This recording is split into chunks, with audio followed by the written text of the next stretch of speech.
Hey, welcome to another episode of the Beer with Samir blog. Today, we're going to be talking about something that is super cool, super fun, and I say that about everything, but you know what this really is, because it's about outsourcing. I know I talk a lot about outsourcing in a lot of the seminars that I do, but I tend to give a lot of information. So today, what I'm going to do is I'm going to break it down into 3 simple rules that you can apply in your own life and in your own business. Now, what I say about outsourcing is this. You only outsource the stuff that you don't do well or that you don't enjoy doing. And the reason I say that is because if you start outsourcing everything, there's probably some things in your business and your life that you actually enjoy. And if you start outsourcing them, guess what? Life doesn't become fun anymore. So let's talk about the 3 rules really quick and let's have a little fun. Now, I'm not going to have those fancy scripts going across the bottom, and there's not going to be any pop-up words or anything like that, but I will show you my fancy schmancy way of getting the message across. We're going to start with rule number 1 right here, and this is your responsibility. When you hire an outsourcer, you have to be super detailed in your description. This is not like one of those really crappy Craigslist ads that say, hey, I need a VA. I need someone that can help me with my business. You have to be, I don't know why I'm still holding this up. You have to be super detailed in your description. And the reason is because the more detailed you are, the more likely you are to get someone who fits exactly what you're looking for. And here's something else I recommend. I recommend that in your description, you put in certain rules as far as how they're going to respond. So the first rule may be that when you respond to this ad, please make sure you write cool marketing assistant in the subject. If they don't do that, they're out. Now, rule number 2, please do not include your resume. All applicants who include their resume will automatically be rejected. So this is for all those people that just kind of click through everything and they're like, add my resume, out. Rule number 3 you might put in there is I want you to include 1 paragraph about your personality, or about what you do really well, or what you do really poorly, or a difficult situation you had to deal with in the past. If they don't answer that question in their response, guess what? They're not paying attention to detail. They're not going to be a fit. So you have the responsibility, super detailed description. Super detailed description. That's your responsibility. Okay. Rule number 2, when you find someone who you think is going to be a great outsourcer, I wonder if they're called an outsourcer or an outsourcee. You know, anyway, I don't know, but either way, rule number 2, only use their best skills. Now, what in the world does that mean? That means outsourcers, outsourcees, whatever we're going to call them, are just like you, meaning that you do certain things really well, and you do certain things really bad. Or you don't know how to do them at all. So you may be a great writer, but you're a terrible website designer. You might be fantastic on video, but you're horrible on audio. I don't know how that would work out, but that's possible. So, just like you, the person you're outsourcing your work to has certain things that they're incredible at, and they have certain things they're absolutely terrible at.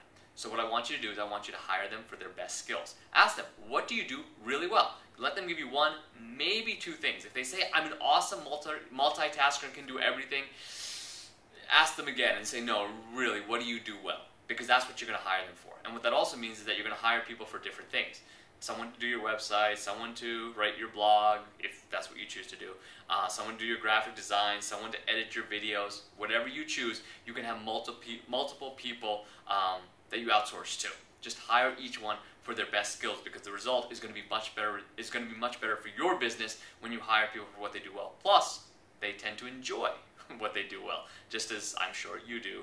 And for example, I enjoy doing video. I think I do it well. I'm rocking and rolling. You know what that means? We'll go on to rule number 3.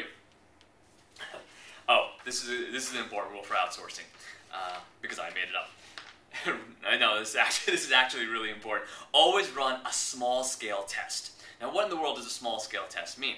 A small scale test simply means that you want to test them out for a specific period of time or for a specific task. You don't want to have them run amok saying, you know, I'm going to charge you $10 an hour and work for 3 days and let me see what you come up with. Or I need you to do a graphic design for a massive CD collection and you just wait till the end to see what they've done.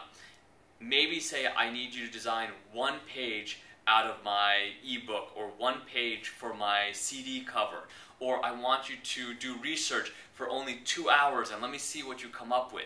Because two things are going to happen. One, you're going to find out whether they were honest with you and that they're good at what they do. Or number two, what's going to happen is you're going to have to tweak the instructions that you've given to them so they kind of get on the page where you need them to be. If they don't do it correctly, it doesn't mean you boot them. It simply means you either need to tweak, or if they're simply not good at what they've done, then yeah, give them the boot. I'll give you an example. One time I hired a VA and I said, I want you to find me speaking opportunities in New York City. Problem came in is that my VA was not in the US, and what she had done was spend 3 days finding me speaking opportunities way upstate New York where I wasn't going to go, and the speaking opportunities really weren't a fit either. Now, it was definitely a mix of she didn't know what New York City was, and I didn't give very specific instructions or didn't really assume that she would know.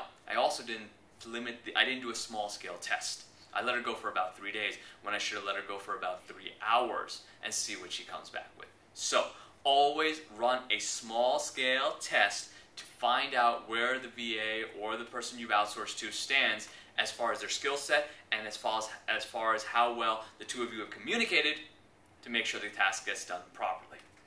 That's 3 simple rules to outsourcing. Now I understand. You may be thinking, wow, I would love to have a copy of the ad that you put out there to hire outsourcers, or I'd love to have a copy of the flow chart to decide what to outsource and what not to outsource, and I'd really like to learn to find out where to go to find out people that I can outsource to and all that good stuff. Well, lucky for you, I have a 4th sheet of paper with a link where you can get my program, which goes into outsourcing in complete detail. It is called OutsourcingSuperstar.com. If you go over there, it will have the rules that we talked about, but it will also have a lot more information about how you can start outsourcing in your own business and in your own life. So go to OutsourcingSuperstar.com, check out the details, and that is the end of this Beer with Samir blog entry. So remember,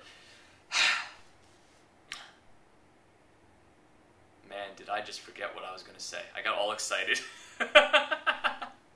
I was going to say, keep life simple and always remember to play. My name is Samir Kumar. Here's to your success. Let's boogie. And please just ignore the fact that I just went blank in the head a minute before this blog entry ended. Catch you guys later. Take care.